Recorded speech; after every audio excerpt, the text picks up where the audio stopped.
Bonjour à tous et à toutes, j'espère que vous avez la forme. Aujourd'hui, je viens vous présenter une histoire écrite par NoName, un éminent membre du site Creepypasta from the Crypt. J'ai choisi d'adapter cette histoire parce que le ton et le verbiage employé est très loin de ce que je fais habituellement.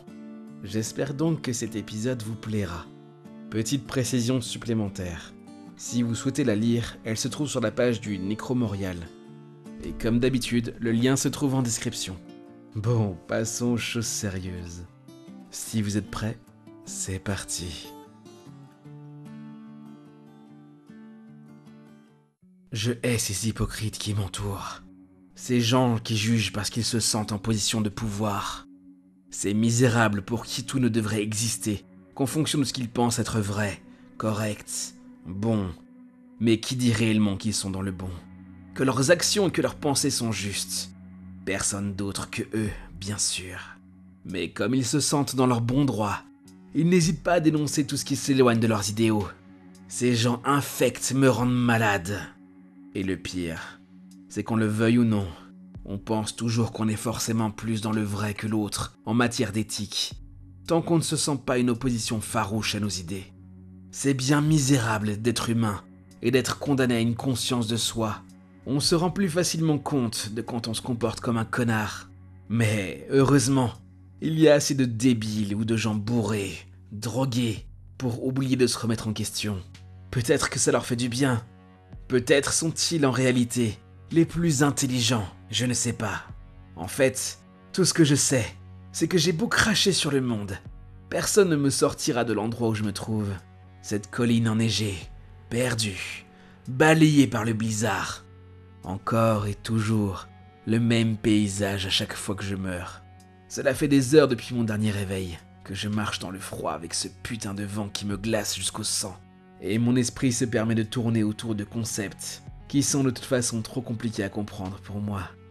Nul n'est plus maudit que l'illusionné qui pense voir la lumière de la sortie alors qu'il marche dans un tunnel sans fin. Présentement, on pourrait dire que cette colline est mon tunnel. Mais je me refuse de l'accepter, de l'admettre, plutôt crever, même si c'est ce qui finira par arriver, encore. À mes côtés, une fille dont je ne connais pas le nom, vêtue d'une combinaison de ski comme moi. Elle patauge dans la neige, glisse et essaie de s'agripper à moi pour se stabiliser. Elle est là à chaque fois, à me suivre comme un chien. Un bon coup de pied lui rappelle que je ne suis pas son ami. Chacun se débrouille, seul dans ce monde de merde. La gamine me regarde avec désespoir, avant de me crier dessus dans un langage incompréhensible. Putain! Si je pouvais lui fermer sa gueule à celle-là. Mais je sais que je dois ménager mes efforts dans ce désert de glace. Avec tout ce qui me vient dans les yeux, je ne vois aucun abri. Et il faut que j'en trouve un avant de finir congelé. Même si j'oublie à chaque fois comment j'ai pu mourir. Enfin, je sais que je l'ai été. La montre à mon poignet me donne toujours la même heure à mon réveil.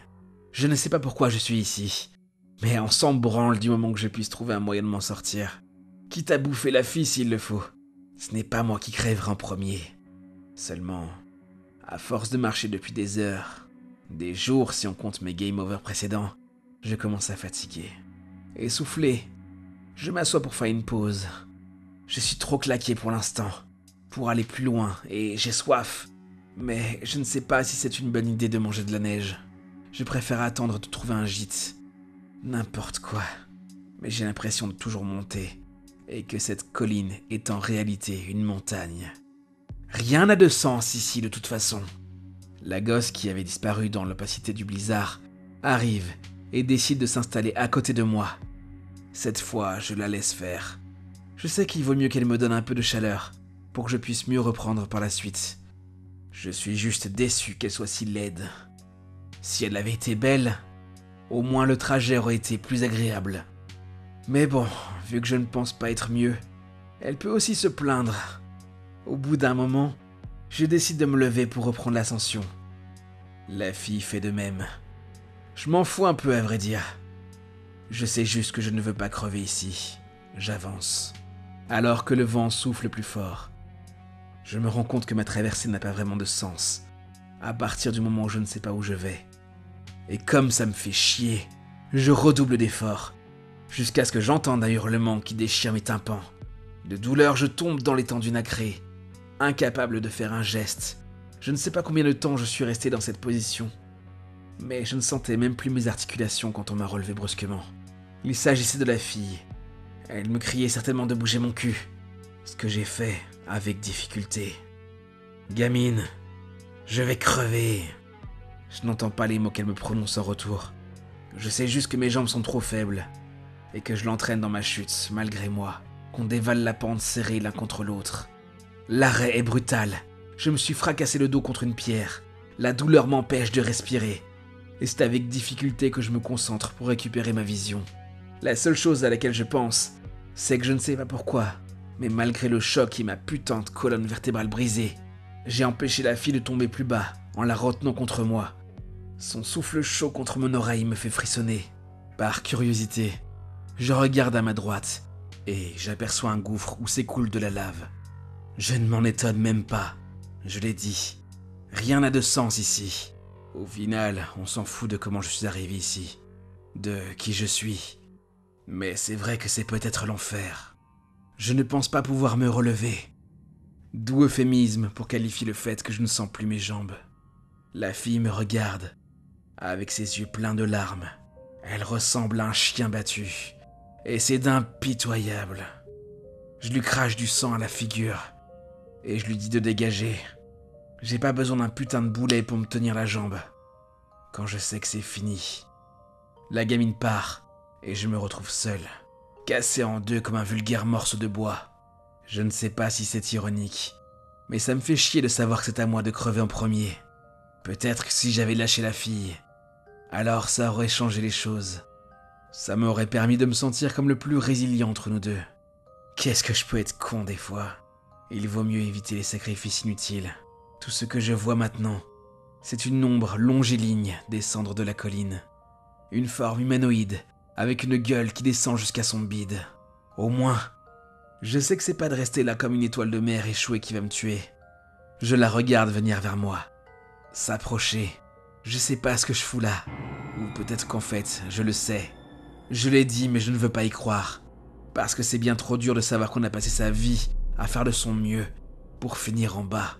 J'ai jamais été le meilleur des hommes, mais je n'ai jamais été le pire non plus. Ça me dégoûte de savoir que des connards peuvent avoir plus de chance que moi et vivre dans des palaces, juste parce qu'ils vivent de privilèges. Ça me dégoûte de savoir que si j'avais été à leur place, j'aurais fermé ma gueule avec un grand sourire. Mais peut-être que c'est une preuve que moi au moins, je ne suis pas un hypocrite. J'accepte d'être un pourri, et je préfère l'assumer, plutôt que de cracher sur les bonnes petites choses que les gens se disent le soir pour éviter de culpabiliser. Ah, ça ne change rien au fait que je vais encore mourir pour me réveiller au pied de cette colline. Combien de fois devrais-je encore payer le prix de mes erreurs? J'aurais juste aimé vivre la vie de façon moins amère. J'aime pas l'idée d'être celui qui se fait bouffer.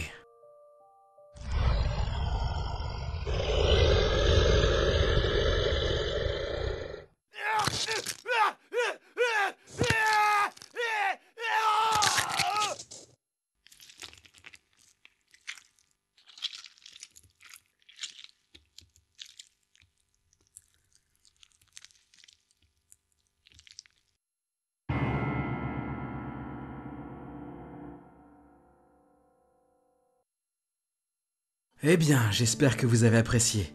J'ai bien failli perdre ma voix. En tout cas, encore un énorme merci à No Name de m'avoir laissé interpréter son histoire.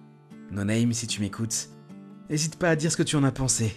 Bien, avant que ma voix ne disparaisse complètement, passons aux 3 mots du jour. Aujourd'hui, ils sont désespoir, argenté et adieu. Si vous ne connaissez pas le concept des 3 mots du jour, foncez en description, tout y est indiqué. Quant à moi, il ne me reste plus qu'à vous dire à bientôt pour un autre étrange rendez-vous.